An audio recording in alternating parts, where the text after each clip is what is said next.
Today we'll be changing the pads and rotors on this 2009 Lexus IS 350. So Lexus has this pretty cool way of retaining their brake pads. What they have is a clamp right there that keeps the pads in, with a pin that comes across the center and a pin to keep that pin that comes across the center in. You're good.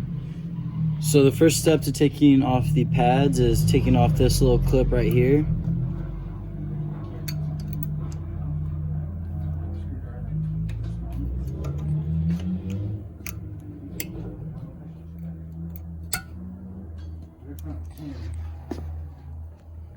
And then the next thing we do is take out this middle pin right here. You might need to push on this little bracket just to help persuade it out. And then that bracket should come right off. And lastly, the pads should just, they'll be tight, but they should just come right on out.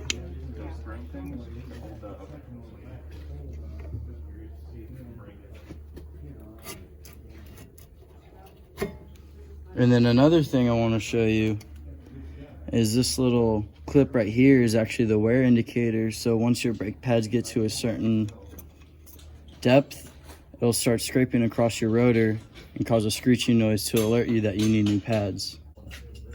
Now to take off your caliper assembly, you have a bolt right here, which is a 17 millimeter, and another bolt right here, which is a 17 millimeter. So once you get your caliper off, you just don't want to let it hang. So what I'm going to do with mine is thread the top bolt back on the back side here and just let it sit on the rotor for now. So with your whole assembly taken off, you should be left over with two pads, the bracket, the center pin, and then the pin to hold in that center pin.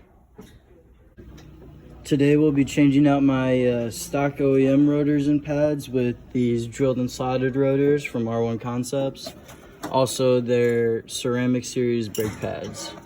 So once we get this new rotor on, I always put a little lug nut on there to hold it tight. And I got my caliper hanging by some bungees right here.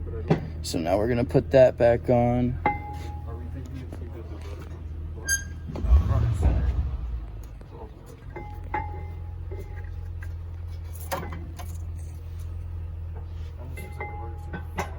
Little tip, always put a little bit of anti-seize on your caliper bolts just so they don't seize up when you're trying to take them off next.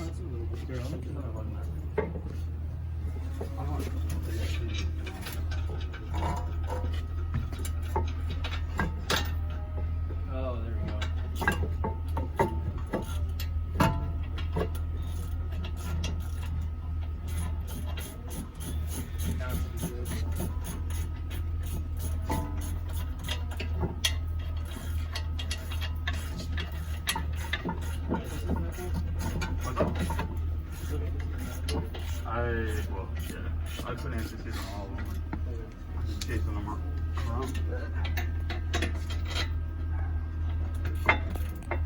You know what the first spec is, Jacob? Alright, so now we got to get these torqued down to spec.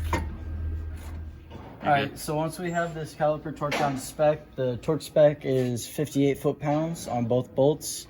So now we can put these new pads on. Make sure that wear indicator is on the inside. And they should slide right in, like so. And it'll fit snug in there. And then this next pad will wiggle in there. So now we get the bracket, the new bracket, and the new pin. Place that in the middle. Slide this pin across. Make sure you put pressure on that bracket. Pin should go right in. You might need to take it back out to find where the little clip goes to hold that center pin in.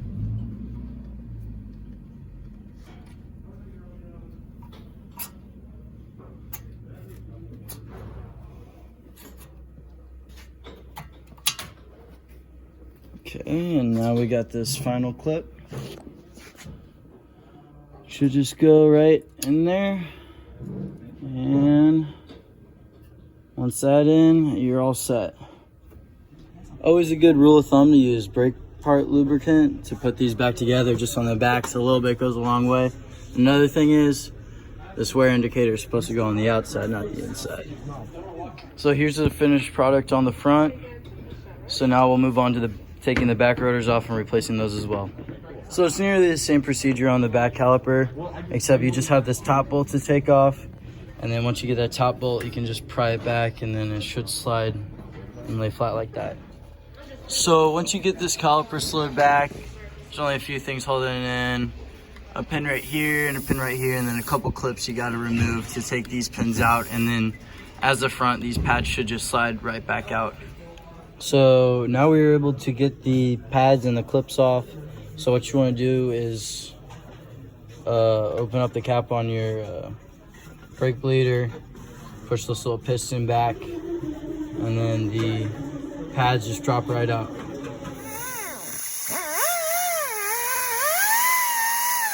I'll show you right here. So now just as you took them out, you put them in the same exact way with the same clips, and everything should be tight in there.